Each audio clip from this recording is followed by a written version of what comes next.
Hello friends, অন্তিমপালের ছাদ বাগানে আপনাদের সবাইকে স্বাগত। আর আজকে চলে এসেছি এই যে ডেইলিকার যেসব বাগানে কাজকর্ম থাকে সেই রকমই বিভিন্ন কাজকর্ম নিয়ে। তো চলুন, আজকে অনেকই কাজ রয়েছে, সেগুলো দেখে নেব আমরা। আর আজকে চলুন আমরা আর একটা জিনিস দেখে নিই, সেটা হচ্ছে এই যে একটা বাগান তৈরি হতে মোটামুটি কতদিন লাগে, আর সেই বাগানটা শিখতে আমাদের কতদিন লাগে, মানে মোটামুটি শিখতে কতদিন লাগে। তো চলুন আমরা দেখে নিই। তো এই যে এখানে দেখতে পাচ্ছেন, আমি এসেই তুলে নিচ্ছি বেশ খানিকটা বিটের চারা। কয়েকটা চারা ওখানে ছিলই, আর তো কয়েকটা লাগিয়ে দিয়েছি, আপনাদের মাঝে মাঝেই দেখাচ্ছি। তো এগুলো দেখছি ছোট্ট ছোট্ট গুটি এই যে টবের মধ্যেই বেঁধে গেছে। তো এখনও যদি এটাকে খুব ভালো করে বসিয়ে দেওয়া যায় কোথাও, তাহলে কিন্তু এখান থেকে বিট পাওয়া যাবে। তো এই দেখুন, আমি বেশ অনেকগুলো চারা এই যে তুলে নিলাম। এবার এটাকে কোথাও একটা বসিয়ে দিই। তো জায়গা তো একেবারেই নেই, এই যে এখানে একটুখানি খুঁড়ে দেখব, ঘন ঘনই বসিয়ে দেব। আর এখানে দিয়েছিলাম আমি মটর শাক, তো মটর শাকগুলো একটু ফাঁকা ফাঁকা করে হয়েছে, ওই গ্যাপে গ্যাপে আমি বসিয়ে দিচ্ছি এখানে বিটের চারাগুলো। আর এই যে একটা বাগান তৈরি হতে কতদিন লাগে, মানে এটার লিমিটেড কোনো সময় সত্যিই নেই, বা এভাবে বলা সম্ভব নয় যে একটা বাগান তৈরি হতে কতদিন লাগে। আসলে এটা বলা সম্ভব যে একটা একেবারে ফাঁকা ছাদ ধরুন, সেটাকে সবুজ করতে কতদিন লাগে। তো একটা একেবারে মরুভূমি ধরুন, ছাদটা মরুভূমির মতোই থাকে, কিছু যখন থাকে না, তো সেটাকে সবুজ উদ্যান বানাতে মোটামুটি আমাদের 1.5 থেকে 2 মাস কিন্তু লাগে। যে কোনো ফুলের গাছ বা সবজি গাছ দেখবেন 1.5 মাস 2 মাসের মধ্যে যদি কেয়ার ঠিকঠাক থাকে, ফুল গাছগুলোতে 1.5 মাস পর থেকেই ফুল দিতে শুরু করে। যেমন গাঁদা, এগুলো যদি ঠিকঠাক কেয়ার হয় তাহলে কিন্তু 1.5 মাস পর থেকে ফুল পাওয়া যায়। আর সবজি গাছ কিছুটা ওই যে 1 মাস, অনেক সময় আপনাদের দেখিয়েছি আমি, টাইম বলেছি যে 1 মাসে পাওয়া যাচ্ছে, কোনোটা 34 দিনে আমি ফার্স্ট হারভেস্ট করেছি, কোনোটা 40 দিনে আমি ফার্স্ট হারভেস্ট করেছি, বা কোনোটা 45 দিনে। এরকমভাবে দেখা যায় 1 থেকে 1.5 মাসের মধ্যে কিন্তু গার্ডেনটা সবুজ হয়ে যায়। আপনি যাই বসান, সেটা ফুলের গাছ বা ফলের বা সবজির গাছ। ফলের গাছের ক্ষেত্রে কিন্তু একটু আলাদা ব্যাপারটা, ফলের গাছের করতে একটু সময় লাগে। তারপরে ফলের গাছ একটু রেডি করে নিলে ভালো হয়, কারণ খুব ছোট গাছে অনেক সময় ফল নিয়ে নিলে গাছটার ভালো গ্রোথ হয় না। তো সেই ক্ষেত্রে ফলের বাগান রেডি হতে একটুখানি এই যে সবজি বাগান, ফুলের বাগানের থেকে টাইমটা বেশি লাগে। তো সব গাছই আমরা বাগানে রাখবো। একদিকে যেমন ফলের গাছ আপনারা কিছু কিছু পছন্দের ফল লাগালেন, সেই ক্ষেত্রে আমি বলেছি লেবু জাতীয় ফল যেটা সব সময় পাওয়া যায়, মানে লেবু কিন্তু খুব একটা নিরাশ করে না। এই যে মুসুম্বি প্রচুর পরিমাণেই আমরা বাগান থেকে পাই। যত ভালো আপনি কেয়ার করতে পারবেন, তত ভালো তার রেজাল্ট পাবেন। তবে যারা আমরা যদি একটু কমও কেয়ার করতে পারি, যারা সময়ের অভাবে হয়তো করতে পারি না, কিছুটা কিন্তু লেবু জাতীয় যাই আপনি করবেন পাওয়া যায়। আর এই যে আমার অনেক বন্ধুরাই অনেক সময় বলেন যে এই যে গাছ ভালো হচ্ছে না, কেন হচ্ছে না, বা করতে পারছি না। অ্যাকচুয়ালি তাদের কথা ভেবেই যে আজকের ভিডিওটা আমি এনেছি। কারণ বাগান শিখতে সময় তো লাগে একটু, সেটা ওই যে কোনো লিমিটেশন নেই সময়ের। গাছের সাথে থাকতে থাকতে আস্তে আস্তে গাছকে বোঝা যায় কি করলে ভালো হয়, কি তাদের রোগ ধরছে, সবই কিন্তু বোঝা যায় ওই যে থাকার ফলে। কেউ যদি বলে দেয় বা সেটা কিন্তু সবসময় সঠিক নাও হতে পারে। যেমন আপনারা আমাকে হয়তো বললেন যে গাছটা এইরকম হচ্ছে, এই প্রবলেম হচ্ছে, কেন হচ্ছে। তো আমি আমার মতো করে একটা বলে দিচ্ছি, সেটা আমি কিন্তু গাছটাকে দেখতে পাচ্ছি না, আমি কিন্তু গাছটাকে চিনি না, না দেখে আমি ওটা একটা আন্দাজ করে বলছি যে হ্যাঁ, হয়তো এই কারণে এইটা হচ্ছে। কিন্তু সবসময় সেটা নাও হতে পারে। সেটা সব থেকে বেশি ভালো বুঝবেন যে গাছটি করছেন, যে ছোটোবেলা থেকে ওই গাছটির সাথে আছেন, তার পক্ষেই সব থেকে ভালো বোঝা সম্ভব। তবে সেটা সত্যি সত্যিই যে খুব তাড়াতাড়ি একেবারে বাগান করা শুরু করেই যে বোঝা যায় সেরকম হয় না। কারণ ওই যে গাছের সাথে থাকতে থাকতে শেখা যায়, আমাদের অভিজ্ঞতা বাড়ে। যে কোনো জিনিসেরই ধরুন, আমরা যেদিন ফার্স্ট রান্না করি, কেউ যখন ফার্স্ট রান্না করে সেদিন তার কিন্তু কোনোই আইডিয়া থাকে না, সে কখনো নুন বেশি দিচ্ছে, কখনো নুন কম দিচ্ছে, কখনো ঝাল বেশি দিচ্ছে, কিন্তু এরকম করতে করতেই একটা সময় সে পাকা রাঁধুনি হয়ে ওঠে। তো সেই গার্ডেনিংটাও তো ঠিক ওই রকমই, মানে আমরা যখন শুরু করি শূন্য থেকে শুরু করি, তেমন কিছু আমাদের হয়তো জ্ঞান থাকে না, কিন্তু গাছটাকে এই যে করতে করতে দারুণ কিন্তু অভিজ্ঞতা আমাদের হয়, আর সেখান থেকে আমরা একটা সময় খুব সুন্দর গাছ করা শিখে যাই।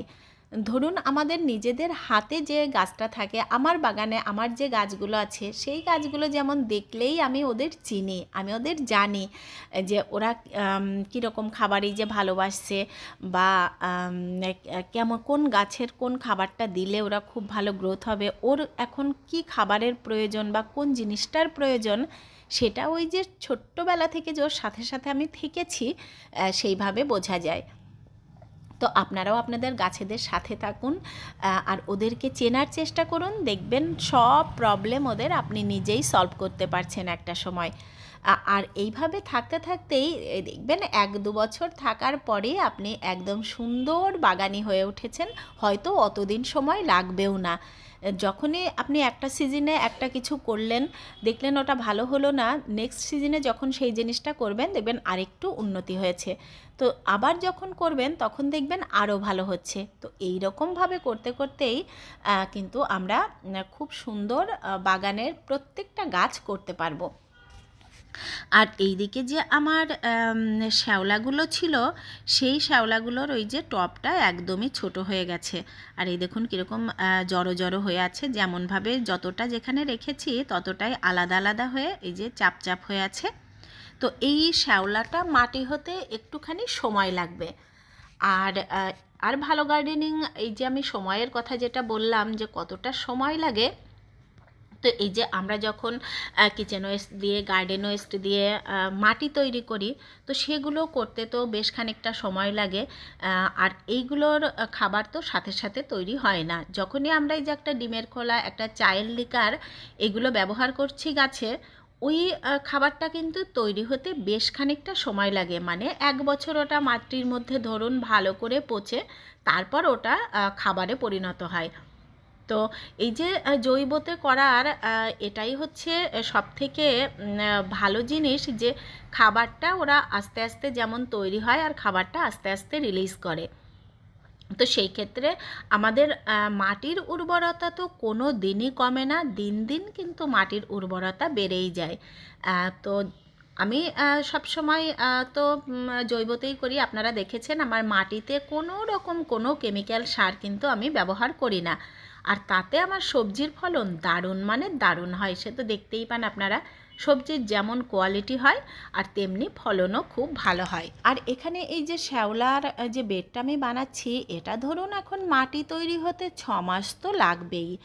তো 6 মাস এই যে জল দিয়ে দিয়ে ভেজাবো আর মাটিটা ওর মধ্যে তৈরি হয়ে যাবে। তো অতদিন ফেলে না রেখে আমি এমন কিছু একটা দিয়ে দেবো এখানে, যাতে আমি কিছুটা সবজিও পাই আর নিচের মাটিটাও তৈরি হতে থাকে। তো কিচেন ওয়েস্ট, গার্ডেন ওয়েস্ট, তারপর এই যে এই সব জিনিসের বেডে সবজি করার এটাই সুবিধা, সবজিটা কিন্তু খুব সহজে যে কোনো জায়গায় এই যে হয়ে যায়, শুধু নিচে যে কোনো একটা মিডিয়া চাই। আর খাবার কিছু কিছু খোলের সার একটু দিলে তো আরোই ভালো হয়। তো তাতে যেমন কিছু একটা দেওয়া থাকলে কি প্রত্যেক দিন জলটাও দেওয়া হয়, আর জলটা দেওয়ার ফলে পচনটা তাড়াতাড়ি ধরে আর মাটিটা তাড়াতাড়ি তৈরি হয়। তো এখানে আমি আরেকটু কাঁচা শ্যাওলা উঠিয়ে দিয়ে দিলাম, আগেরগুলো অনেকটাই বেশ শুকিয়ে শুকিয়ে গেছে। আর এখানে আজকে আবার দিলাম, কারণ প্রচুর পরিমাণে শ্যাওলা কিন্তু এখান থেকে পাওয়া যায়। আর ওই যে বললাম এতদিন শ্যাওলা হলে যতটা বিরক্তি লাগতো, এখন আবার অতটাই ভালো লাগছে, কারণ এখন এটার থেকে আমি মাটি তৈরি করছি। এখন তো আমি খুঁজে বেড়াচ্ছি কতটা শ্যাওলা আছে আর কতটা পাওয়া যায়। তো প্রথম প্রথম যারা বাগান শুরু করবেন, আমি এর আগেও বলেছি, তাদেরকে তো শুরুটা করতে হবে এই যে মাটি, গোবর সার, কোকোপিট, খোলের সার, এই সব জিনিসগুলো ব্যবহার করে শুরুটা করে দিতে হবে।